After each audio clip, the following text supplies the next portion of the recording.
Hi dear friends, നമ്മൾ കഴിഞ്ഞ ക്ലാസ്സിൽ പഠിച്ചത് സം ബേസിക് കൺസെപ്റ്റ്സ് ഓഫ് കെമിസ്ട്രിയുടെ പാർട്ട് 1. അതിൽ നമ്മൾ മോൾ കൺസെപ്റ്റ് എന്ന് പറയുന്ന ടോപ്പിക് നോക്കി. ഇന്നത്തെ ക്ലാസ്സിൽ നമ്മൾ ഡിസ്കസ് ചെയ്യാൻ പോകുന്നത് ലിമിറ്റിംഗ് റിയാജന്റ് എന്ന് പറയുന്ന ടോപ്പിക്കാണ്. അതിനു മുമ്പായി എനിക്ക് നിങ്ങളോട് പറയാനുള്ള ഒരു കാര്യം എന്ന് പറയുന്നത്, ഇനിയുള്ള എല്ലാ ദിവസങ്ങളിലും നമ്മൾ ഓരോരോ വീക്കുകളിലായിക്കൊണ്ട് ഫിസിക്സ്, കെമിസ്ട്രി, മാത്തമാറ്റിക്സ്, ബയോളജി ക്ലാസ്സുകളുടെ ഫോക്കസ് ഏരിയയെ അധിഷ്ഠിതമായിട്ടുള്ള റെക്കോർഡിംഗ് ക്ലാസ്സുകൾ നമ്മുടെ യൂട്യൂബ് ചാനൽ വഴി നിങ്ങൾക്ക് ലഭിക്കുന്നതായിരിക്കും. എല്ലാവരും നമ്മുടെ യൂട്യൂബ് ചാനൽ സബ്സ്ക്രൈബ് ചെയ്യുക, ഷെയർ ചെയ്യുക, ബെൽ ബട്ടൺ അമർത്താനായിട്ട് മറക്കരുതേ. ഓക്കെ, നമ്മൾ തുടങ്ങുന്നു. Limiting reagent. Limiting reagent. The reagent which is completely consumed in a chemical reaction is called limiting reagent. എന്ന് പറഞ്ഞാൽ എന്താ?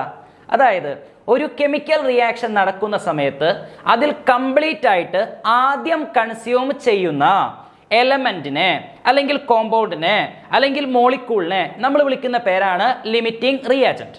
സപ്പോസ് നൈട്രജനും ഹൈഡ്രജനും തമ്മിൽ റിയാക്ട് ചെയ്തിട്ട് അമോണിയ പ്രൊഡ്യൂസ് ചെയ്യുന്നു.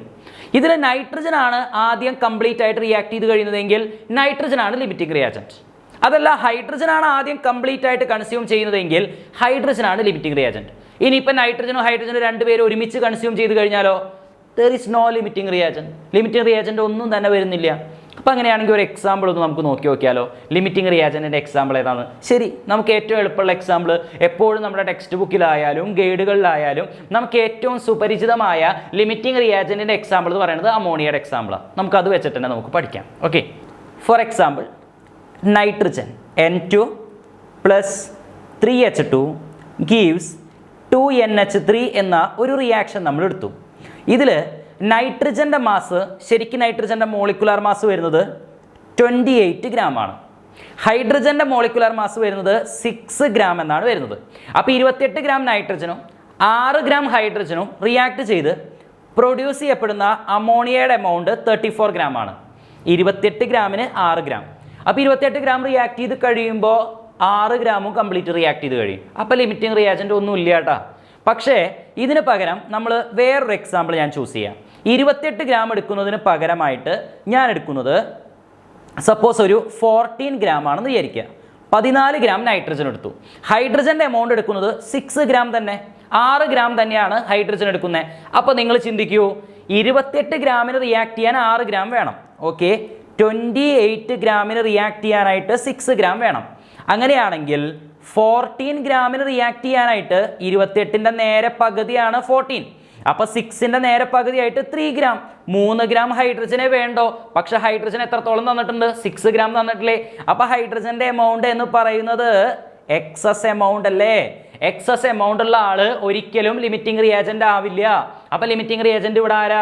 നൈട്രജൻ ആയിരിക്കും ഇവിടുത്തെ limiting reagent. Because 14 gram nitrogen react ചെയ്ത് കഴിയുമ്പോൾ ഹൈഡ്രജൻ അവിടെ റിമൈൻ ചെയ്യുന്നത്, ഓക്കെ, അപ്പോൾ ഞാനിവിടെ ഒന്ന് എഴുതി വിടാണ്, റിമൈൻ ചെയ്യുന്ന ഹൈഡ്രജന്റെ എമൗണ്ട് എന്ന് പറയുന്നത് എത്ര ഗ്രാമാ കുട്ടികളെ? 3 ഗ്രാം എന്നാണ്. എക്സാമിനേഷൻ എപ്പോഴും ചോദിക്കുന്ന ഒരു ക്വസ്റ്റ്യൻ ആണ്, ലിമിറ്റിംഗ് റിയാജന്റിൽ which compound is remained or unused. Unused ആയിട്ട് കിടക്കുന്നതിന്റെ എമൗണ്ട് എത്രയാണ് എന്ന് ചോദിക്കാറുണ്ട്. ആ എമൗണ്ട് നമുക്ക് എഴുതാൻ അറിയണം. അപ്പോൾ ഇവിടെ 3 ഗ്രാം ആണ് റിമൈൻ ചെയ്യുന്ന എമൗണ്ട്. ആരാ റിമൈൻ ചെയ്യുന്നത്? ഹൈഡ്രജൻ. കംപ്ലീറ്റ് കൺസ്യൂം ചെയ്തത് ആരാ? നൈട്രജൻ. സോ ലിമിറ്റിംഗ് റിയാജന്റ് ആരാ? നൈട്രജൻ. ഓക്കെ, ഇതാണ് ലിമിറ്റിംഗ് റിയാജന്റിന്റെ സിമ്പിൾ ആയിട്ടുള്ള കൺസെപ്റ്റ്. ലിമിറ്റിംഗ് റിയാജന്റിനെ കുറിച്ച് ഇനി NCERT ടെക്സ്റ്റ് ബുക്കിൽ പറയുന്ന ടെക്സ്റ്റ് ബുക്കിലത്തെ എക്സൈസ് ക്വസ്റ്റ്യൻസിൽ 1.23 ഈ പ്രോബ്ലമാണ് നമ്മൾ ആദ്യം ഡിസ്കസ് ചെയ്യാനായിട്ട് പോകുന്നത്. അത് കഴിഞ്ഞതിന് ശേഷം നമ്മൾ ലിമിറ്റിംഗ് റിയാജന്റ് നമ്മൾ പതുക്കെ സ്കിപ്പ് ചെയ്തിട്ട് പ്രീവിയസ് ഇയർ ക്വസ്റ്റ്യൻസിലേക്ക് നമ്മൾ വരും. ഓക്കെ, അപ്പോൾ നമുക്ക് ആദ്യത്തെ ക്വസ്റ്റ്യൻ നമുക്ക് നോക്കി നോക്കാം. 1.23 ദാ ഇവിടെ ക്വസ്റ്റ്യൻ ഉണ്ട്. എല്ലാവരും ക്വസ്റ്റ്യൻ ഒന്ന് വായിച്ച് നോക്കൂ. In a reaction A + B2 gives AB2. Reaction തന്നിട്ടുണ്ട്. Identify the limiting reagent. If any, ഏതെങ്കിലും ലിമിറ്റിംഗ് റിയാജന്റ് ഉണ്ടെങ്കിൽ കണ്ടുപിടിച്ചാൽ മതി, ഇല്ലാന്നുണ്ടെങ്കിൽ കണ്ടുപിടിക്കേണ്ടതാണ് ഉദ്ദേശിച്ചത്. Okay, in the following reaction mixtures. Okay, അപ്പോൾ തന്നിരിക്കുന്ന മിക്സറുകളിൽ നിന്ന് ഏതിലെങ്കിലും ലിമിറ്റിംഗ് റിയാജന്റ് ഉണ്ടെങ്കിൽ കണ്ടുപിടിക്കുക, ഇല്ലെങ്കിൽ കണ്ടുപിടിക്കേണ്ട. അപ്പോൾ തന്നെ മനസ്സിലായി ഇതിൽ ഏത് ഒരെണ്ണത്തിൽ ലിമിറ്റിംഗ് റിയാജന്റ് ഇല്ല എന്ന് മനസ്സിലായിട്ടുണ്ട് കേട്ടോ. ഓക്കെ, അതൊന്ന് ഓർത്ത് വെച്ചോ, ഏതിലാന്ന് നമുക്കൊന്ന് കണ്ടുപിടിക്കാം. ഇതിൽ ഒന്നാമത് തന്നിരിക്കുന്നത് 300 atoms of A and 200 molecules of B. നമുക്കൊന്ന് നോക്കി നോക്കാം. 300 atoms of A, 300 A atom ഉണ്ട്, 300 എ ഉണ്ട്, 200 ബി ആറ്റംസ് അല്ല മോളിക്യൂൾസ് ആണ്. ഓക്കെ, മോളിക്യൂൾസ് ആണ്, അവിടെ ഇരിക്കട്ടെ. ഇനി നമ്മളോട് പറഞ്ഞിരിക്കുന്നത് reaction A+B2 gives AB2. A+B2 gives AB2 എന്നാണ് നമുക്ക് തന്നിരിക്കുന്നത്. നോക്കൂ, ഇവിടെ ഒരു A ആറ്റം എടുക്കുമ്പോൾ ഇക്വേഷൻ പ്രകാരം ഒരു A ആറ്റം എടുക്കുമ്പോൾ ഒരു A ആറ്റം എടുത്തു കഴിഞ്ഞാൽ അതിന് നമുക്ക് വേണ്ടി വരുന്ന B എന്ന് പറയുന്നതിൻ്റെ ആറ്റംസിൻ്റെ എണ്ണം 2 ആണ്. B2 എന്ന് എഴുതുമ്പോൾ ഒരു മോളിക്കൂളാണ്, അതിൽ 2 ആറ്റല്ലേ. അപ്പം നിങ്ങൾ ആലോചിച്ച് നോക്കിയാൽ ഒരു A ആറ്റത്തിന് വേണ്ടി വരുന്നത് 2 B ആറ്റം അല്ലേ. ഒരു A ആറ്റത്തിന് വേണ്ടി വരുന്നത് 2 B ആറ്റം. അപ്പോൾ ക്വസ്റ്റ്യനിൽ തന്നിരിക്കുന്നത് 300 A ആറ്റത്തിന് 400 atoms B. 400 atoms, 200 molecules എന്ന് പറഞ്ഞാൽ 400 ആറ്റംസ് അല്ലേ. അപ്പം ശരിക്കും നിങ്ങൾ ആലോചിച്ച് നോക്കിയാൽ ഇവിടെ 1ന് 2 വേണ്ടി വന്നതെങ്കിൽ നമുക്ക് 300ന് 600 വേണം, 600 B ആറ്റംസ് വേണം. പക്ഷെ ക്വസ്റ്റ്യനിൽ എത്രയേ തന്നിട്ടുള്ളൂ? 400 തന്നിട്ടുള്ളൂ. അപ്പം ലിമിറ്റിംഗ് റിയാജന്റ് ആരാ? B. ഇനി അടുത്ത ക്വസ്റ്റ്യൻ നോക്കി നോക്കാം. അടുത്ത ക്വസ്റ്റ്യനിൽ പറഞ്ഞിരിക്കുന്നത് 2 moles of A 3 moles of B. വീണ്ടും ഇക്വേഷൻ കൺസിഡർ ചെയ്യുക. A+B2 gives AB2. ഇതിൽ A എന്ന് പറയുന്നത് 1 മോളാണ്, B എന്ന് പറയുന്നതും 1 മോളാണ്. അപ്പോൾ 1 മോൾ A 1 മോൾ ബിയുമായിട്ടാണ് റിയാക്ട് ചെയ്യുന്നത്. ഇവിടെ ക്വസ്റ്റ്യനിൽ തന്നിരിക്കുന്നത് 2 മോൾ എയും 3 മോൾ ബിയും അല്ലേ. അപ്പം ശരിക്ക് 2 മോൾ എക്ക് 2 മോൾ ബി അല്ലേ ആവശ്യമുള്ളത്. പക്ഷെ 3 മോൾ തന്നിട്ടില്ലേ, അതായത് അതിൻ്റെ അർത്ഥം ബിയുടെ എമൗണ്ട് എക്സസ് ആണ്. അപ്പം ലിമിറ്റിംഗ് റിയാജന്റ് ആരാ? എ ആയിരിക്കും ലിമിറ്റിംഗ് റിയാജന്റ്. അപ്പം സെക്കൻഡ് ക്വസ്റ്റ്യനിൽ ലിമിറ്റിംഗ് റിയാജന്റ് എന്ന് പറയുന്നത് എ ആണ്. ഇനി നമുക്ക് തേർഡ് ക്വസ്റ്റ്യനിലേക്ക് വരാം. തേർഡ് ക്വസ്റ്റ്യനിൽ 100 atoms of A 100 molecules of B. വീണ്ടും റിയാക്ഷൻ ഒരിക്കൽ കൂടി എഴുതുന്നു. A+B2 ഗീവ്സ് AB2 എന്നാണ് റിയാക്ഷൻ. ഇതിൽ എ എന്ന് പറയുന്നത് ഒരാറ്റമാണ്. ഒരു എ ആറ്റം റിയാക്ട് ചെയ്യാൻ വേണ്ടി വരുന്നത് 2 ബി ആറ്റംസ് ആണ്. ഒരു എ ആറ്റം റിയാക്ട് ചെയ്യാൻ വേണ്ടി വരുന്നത് 2 ബി ആറ്റംസ് ആണ്. ക്വസ്റ്റ്യനിൽ 100 എ ആറ്റംസ് തന്നിട്ടുണ്ട്, 100 ബി മോളിക്യൂൾ തന്നിട്ടുണ്ട്. 100 ബി മോളിക്യൂൾ എന്ന് പറഞ്ഞാൽ അതിൻ്റെ അർത്ഥം അതിൽ 200 ആറ്റംസ് ഉണ്ടാവും. കാരണം B2 എന്നല്ലേ എഴുതുന്നേ. B2 എന്ന് എഴുതുമ്പോൾ ഡയാറ്റോമിക് ആണ്. ഡയാറ്റോമിക് ആവുമ്പോൾ ഒരു മോളിക്യൂൾ എടുത്താൽ അതിൽ 2 ആറ്റം ഉണ്ടായിരിക്കും. അപ്പം അങ്ങനെയാണെങ്കിൽ 100 എ ആറ്റം എടുക്കുമ്പോൾ അവിടെ 200 ബി ആറ്റം എന്ന് പറഞ്ഞാൽ കറക്റ്റ് അല്ലേ? റേഷ്യോ കറക്റ്റ് അല്ലേ? 1ന് 2, 100ന് 200, 100ന് 200. അപ്പം നിങ്ങൾ നോക്കി നോക്കിയാൽ ലിമിറ്റിംഗ് റിയാജന്റ് ആരാ? എ ആണോ ബി ആണോ? അല്ല, എയും ബിയും ഇവിടെ ലിമിറ്റിംഗ് റിയാജന്റ് അല്ല. ഇതാണ് ആദ്യമേ ഇഫ് എനി എന്ന് പറയാൻ കാരണം. എയും ബിയും രണ്ടും ലിമിറ്റിംഗ് റിയാജന്റ് ആയിരിക്കില്ല. ഇനി അടുത്ത ക്വസ്റ്റ്യനിലേക്ക് വരാം. ഫോർത്ത് ക്വസ്റ്റ്യൻ, നാലാമത്തെ ക്വസ്റ്റ്യനിൽ 5 mole of A with 2.5 mole of B. 5 mole എയും 2.5 മോൾ ബിയും റിയാക്ട് ചെയ്യുന്നു. നേരത്തെ ക്വസ്റ്റ്യൻ എഴുതിയതനുസരിച്ച് A+B2 ഗീവ്സ് AB2 എന്നായിരുന്നു. അതിൽ 1 മോൾ എ ആണ്, 1 മോൾ ബി ആണ്. അപ്പോൾ 1 മോൾ എക്ക് വേണ്ടി വരുന്നത് 1 മോൾ ബി അല്ലേ? 1 മോൾ ബി അല്ലേ? പക്ഷെ ഇവിടെ തന്നിരിക്കുന്നത് എന്താ? 2.5 മോൾ ബി ആണ് തന്നിരിക്കുന്നത്. അപ്പം 5 മോളിന് 2.5 തന്നിട്ടുള്ളൂ. 5 മോളിന് ശരിക്കും 5 മോൾ വേണ്ടേ? അപ്പം അങ്ങനെയാണെങ്കിൽ 2.5 എന്ന് പറയുന്നതല്ലേ ഇവിടെ ലിമിറ്റിംഗ് റിയാജന്റ്. കാരണം 2.5 റിയാക്ട് ചെയ്ത് കഴിയുമ്പോൾ എയിലത്തെ 2.5 റിയാക്ട് ചെയ്ത് കഴിയൂ, അവിടെ 2.5 ബാക്കി ഉണ്ടാവും. ബിയുടെ 2.5 റിയാക്ട് ചെയ്ത് കഴിയുമ്പോഴേ എയുടെ 5ൽ 2.5 റിയാക്ട് ചെയ്ത് കഴിഞ്ഞിട്ടുണ്ടാവുള്ളൂ, ബാക്കി 2.5 ബാക്കി ഉണ്ടാവും. അപ്പം അങ്ങനെയാണെങ്കിൽ അതായിരിക്കും അവിടെ limiting reagent. A is the limiting reagent fourth ക്വസ്റ്റ്യനിൽ. ഇനി അടുത്ത് നമുക്ക് ലാസ്റ്റത്തെ ക്വസ്റ്റ്യനിൽ വരാം. ഫിഫ്ത്ത് ക്വസ്റ്റ്യനിൽ 2.5 mole of A with 5 mole of B. Okay, അപ്പോൾ 2.5ന് ആക്ച്വലി വേണ്ടത് 2.5 ആണ്. പക്ഷെ എത്ര തന്നിട്ടുണ്ട്? 5 തന്നിട്ടുണ്ട്. അപ്പോൾ എക്സസ് ആയിട്ട് ഇവിടെ തന്നിരിക്കുന്നത് ബി ആണ്. എക്സസ് എമൗണ്ടിൽ തന്നിരിക്കുന്നത് ബി ആ. അപ്പോൾ നമ്മൾ ലിമിറ്റിംഗ് റിയാജന്റ് ആയിട്ട് ആരെ കൺസിഡർ ചെയ്യേണ്ടി വരും? എനെ ലിമിറ്റിംഗ് റിയാജന്റ് ആയിട്ട് കൺസിഡർ ചെയ്യേണ്ടി വരും. ആദ്യം കൺസ്യൂം ചെയ്യുന്നത് എ ആയിരിക്കും. So A is the limiting reagent. NCERT text ബുക്കിലെ ക്വസ്റ്റ്യൻ നമ്പർ 1.23 എക്സൈസ് ക്വസ്റ്റ്യൻസിൽ കേട്ടോ. ഒന്ന് ടെക്സ്റ്റ് ബുക്ക് ഒന്ന് എല്ലാവരും എടുത്ത് നോക്കുക, അതുമായി വെച്ചൊന്ന് പഠിക്കുക, ഈ ക്വസ്റ്റ്യൻ ഒന്ന് ക്ലിയർ ചെയ്യുക. ഇനി നമുക്ക് പ്രീവിയസ് ഇയർ ക്വസ്റ്റ്യൻസിലേക്ക് വരാം. നമ്മുടെ കഴിഞ്ഞ ഏതാനും ചില വർഷത്തെ ക്വസ്റ്റ്യൻ പേപ്പർ എടുത്ത് നോക്കിക്കഴിഞ്ഞാൽ അതിലെപ്പോഴും കോൺസ്റ്റന്റ് ആയിട്ട് വന്നുകൊണ്ടിരിക്കുന്ന ഒരു ക്വസ്റ്റ്യൻ ആണ് ലോ ഓഫ് മൾട്ടിപ്പിൾ പ്രൊപ്പോർഷൻ. അവിടെ നിന്ന് ഒരുപാട് ക്വസ്റ്റ്യൻ വരുന്നുണ്ട്. അപ്പോൾ അതുകൊണ്ട് നമ്മളിവിടെ ആദ്യത്തെ ക്വസ്റ്റ്യൻ ഡിസ്കസ് ചെയ്യുന്നതും ലോ ഓഫ് മൾട്ടിപ്പിൾ പ്രൊപ്പോർഷനിൽ നിന്നുള്ള തന്നെയാണ്. ഏകദേശം ഒരു 2012 2013 ആയിട്ട് ചോദിച്ചൊരു ക്വസ്റ്റ്യൻ ആണിത്. പ്രീവിയസ് ഇയർ ക്വസ്റ്റ്യൻസിലെ ഒന്നാമത്തെ ക്വസ്റ്റ്യൻ. എല്ലാവരും ക്വസ്റ്റ്യൻ ഒന്ന് വായിച്ചു നോക്കുക. hydrogen combines with oxygen to form two different compounds, namely water and hydrogen peroxide H2O2. Which law is obeyed by this combination? ഈ ക്വസ്റ്റ്യൻ കാണുമ്പോൾ തന്നെ നമുക്ക് പെട്ടെന്ന് മനസ്സിലാവും. കാരണം നമ്മൾ ലോ ഓഫ് മൾട്ടിപ്പിൾ പ്രൊപ്പോർഷനിൽ നമ്മൾ പഠിച്ചിട്ടുണ്ട് രണ്ട് ഡിഫറെൻറ്റ് എലമെൻറ്റ്സ് എന്ന് പറയുമ്പോൾ ഇവിടെ ആരൊക്കെയാണ്? ഹൈഡ്രജനും ഓക്സിജനും. H2 plus half O2 gives H2O, water form ചെയ്തു. അതേപോലെ തന്നെ H2 plus O2 gives H2O2, hydrogen peroxide form ചെയ്തു. അപ്പോൾ രണ്ട് ഡിഫറെൻറ്റ് എലമെൻറ്റ്സ് കമ്പൈൻ ചെയ്തിട്ട് ഫോം ചെയ്യുന്ന പ്രോഡക്ട്സ് രണ്ട് ഡിഫറെൻറ്റ് പ്രോഡക്ട്സ് ഫോം ചെയ്യുകയാണെങ്കിൽ, അതായത് ഇപ്പോൾ ഇവിടെ ഹൈഡ്രജനും ഓക്സിജനും റിയാക്ട് ചെയ്തിട്ട് രണ്ട് ഡിഫറെൻ്റ് ആയിട്ടുള്ള പ്രോഡക്റ്റുകൾ ഉണ്ടായി, വാട്ടറും ഉണ്ടായി, ഹൈഡ്രജൻ പെറോക്സൈഡും ഉണ്ടായി. അങ്ങനെയുള്ള സമയങ്ങളിലാണ് ലോ ഓഫ് മൾട്ടിപ്പിൾ പ്രൊപ്പോർഷൻ എന്ന് പറയുന്ന ലോ നമ്മൾ ഇൻട്രൊഡ്യൂസ് ചെയ്യുന്നത്. ഓക്കെ, എന്താണ് ഈ ലോ ഓഫ് മൾട്ടിപ്പിൾ പ്രൊപ്പോർഷൻ എന്ന് നമുക്ക് ഇനി ഒന്ന് ഡീറ്റെയിൽ ആയിട്ട് നമുക്ക് നോക്കാം. Law of multiple proportion introduce ചെയ്ത സയൻറ്റിസ്റ്റിൻ്റെ പേര് ജോൺ ഡാൾട്ടൺ. ജോൺ ഡാൾട്ടൻ്റെ കൺസെപ്റ്റ് അനുസരിച്ച് if two elements can combine to form more than one compound, the masses of one of the elements that combine with a fixed mass of the other element are in small whole number ratio. Okay, ഇതാണ് law of multiple proportion. എപ്പോഴും കുട്ടികൾക്ക് ഭയങ്കര doubt ഉണ്ടാകുന്ന ഒരു സംഭവമാണിത്. ആകെ കൂടി വലിയൊരു ഡെഫിനീഷനും ഒരു കൺഫ്യൂഷനിലേക്ക് പോകുന്ന ഒരു സംഭവമാണ് ലോ ഓഫ് മൾട്ടിപ്പിൾ പ്രൊപ്പോർഷൻ. വളരെ ഈസി ആയിട്ട് പഠിക്കാവുന്ന ഒന്നാണ് ലോ ഓഫ് മൾട്ടിപ്പിൾ പ്രൊപ്പോർഷൻ. അപ്പോൾ നമുക്കൊന്ന് നോക്കി നോക്കാം എന്താണ് ലോ ഓഫ് മൾട്ടിപ്പിൾ പ്രൊപ്പോർഷൻ. അതായത് നമുക്കൊരു എക്സാമ്പിൾ എടുക്കാം. ഹൈഡ്രജനും ഓക്സിജനും റിയാക്ട് ചെയ്തിട്ട് വാട്ടർ ഉണ്ടാവുന്നു, ഹൈഡ്രജനും ഓക്സിജനും റിയാക്ട് ചെയ്തിട്ട് ഹൈഡ്രജൻ പെറോക്സൈഡ് ഉണ്ടാവുന്നു. ഇങ്ങനെ രണ്ട് റിയാക്ഷൻസ് ഞാൻ കൺസിഡർ ചെയ്യാണ്. നോക്കിക്കോളൂ, H2 plus half O2 gives H2O. Then രണ്ടാമത്തെ റിയാക്ഷനായിട്ട് H2 plus O2 gives H2O2. ഇങ്ങനെ രണ്ട് എക്സാമ്പിൾസ് എടുത്തു. ഇതിൽ ഒന്നാമത്തെ കേസിൽ ഹൈഡ്രജൻ്റെ മാസ് വരുന്നത് 2 ഗ്രാം എന്നാണ്, ഓക്സിജൻ്റെ മാസ് വരുന്നത് 16 ഗ്രാം എന്നാണ്. വാട്ടറിൻ്റെ മാസ് ഇവിടെ ഇമ്പോർട്ടൻ്റ് അല്ല, വാട്ടറിൻ്റെ മാസ് നോക്കേണ്ട കാര്യമില്ല. അപ്പോൾ അത് പറഞ്ഞ് വെറുതെ 18 ഗ്രാമാണ്, നമുക്കതിലേക്ക് പോകേണ്ടതില്ല. ദെൻ അടുത്ത റിയാക്ഷനിലേക്ക് നോക്കുമ്പോൾ അവിടെ ഹൈഡ്രജൻ്റെ മാസ് വരുന്നത് 2 ഗ്രാം ആണ്, ഓക്സിജൻ്റെ മാസ് വരുന്നത് എത്രയാണ്? 32 ഗ്രാം ആണ്. ഓക്കെ, H2O2ൻ്റെ മാസ് എന്ന് പറയുമ്പോൾ ഏകദേശം എത്ര വരും? ഇവിടെ 32 പ്ലസ് 4 32 പ്ലസ് 2 34 ഗ്രാം എന്ന് വന്നു. അപ്പോൾ H2O2ൻ്റെ മാസ് വരുന്നത് ടോട്ടൽ 34 ഗ്രാം ആണ് വരുന്നത്. അപ്പോൾ അങ്ങനെയാണെങ്കിൽ നിങ്ങൾ ഇവിടെ നോക്കുക, ഇവിടെ നമ്മൾ കൺസിഡർ ചെയ്തിട്ടുള്ളതിൽ ഇവിടെ ഹൈഡ്രജൻ്റെ മാസ് എന്ന് പറയുന്നത് ഫിക്സഡ് ആണ്. ഹൈഡ്രജൻ്റെ മാസ് രണ്ട് സ്ഥലത്ത് എത്രയാണ് വരുന്നത്? 2 ഗ്രാം എന്നാണ്. അപ്പോൾ masses of one of the element in a fixed ratio, ഒരെണ്ണത്തിൻ്റെ മാസ് ഫിക്സഡ് ആയിരിക്കും.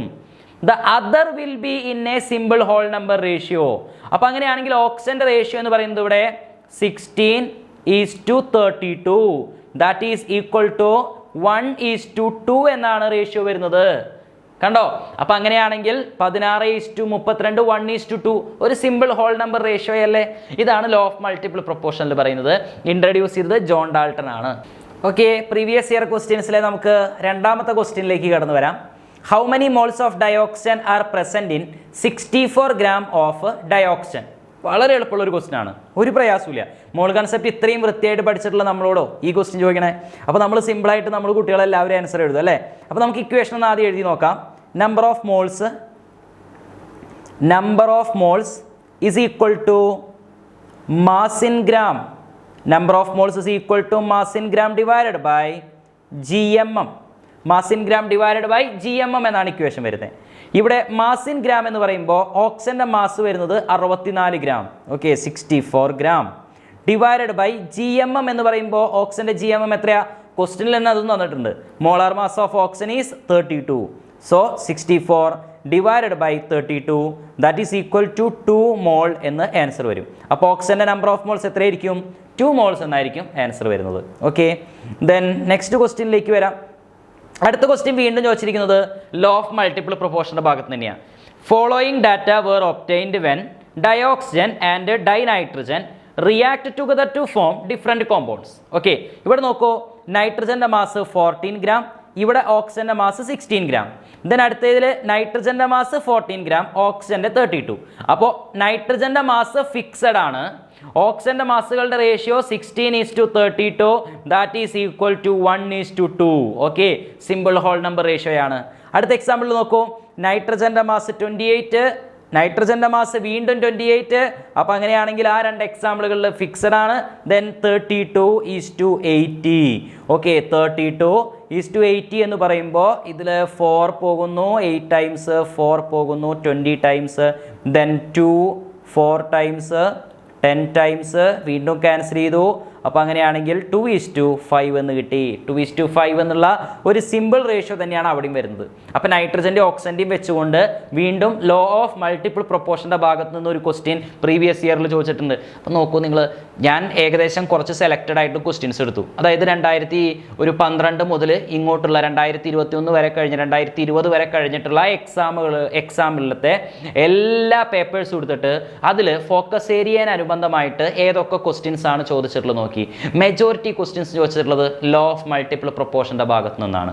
മോൾ കൺസെപ്റ്റിൻ്റെ ഭാഗത്ത് നിന്ന് ക്വസ്റ്റ്യൻ ചോദിച്ചിട്ടുണ്ട്. പിന്നെ ചോദിച്ചിരിക്കുന്ന ഭാഗങ്ങൾ നമുക്ക് ഫോക്കസ് ഏരിയയിൽ ഇൻക്ലൂഡഡ് അല്ലാത്ത കുറച്ച് ടോപ്പിക്സ് ആണ്. ഓക്കെ, അപ്പോൾ നിങ്ങൾ ഏറ്റവും കൂടുതൽ ഫോക്കസ് ചെയ്യേണ്ട ഭാഗങ്ങൾ എന്ന് പറയുന്നത് ഒന്ന് മൾട്ടിപ്പിൾ പ്രൊപ്പോർഷൻ ആണ്, ലോ ഓഫ് മൾട്ടിപ്പിൾ പ്രൊപ്പോർഷൻ. അതായത് ഫോക്കസ് ഏരിയയിൽ തന്നെ ഫോക്കസ് ചെയ്യേണ്ട പോർഷൻ ഏതാ? ലോ ഓഫ് മൾട്ടിപ്പിൾ പ്രൊപ്പോർഷനും മോൾ കൺസെപ്റ്റുമാണ് കുട്ടികളെ. ഓക്കെ, അപ്പോൾ ഇതിൻ്റെ ആൻസർ എല്ലാവർക്കും ക്ലിയർ ആയല്ലോ. വീണ്ടും അവിടെ ചോദിച്ചിട്ടുണ്ട്, name the law of chemical combination obeyed by the above experimental data. ഒരിക്കൽ കൂടി ലോ പറയേണ്ടതില്ലല്ലോ കുട്ടികളെല്ലാവരും.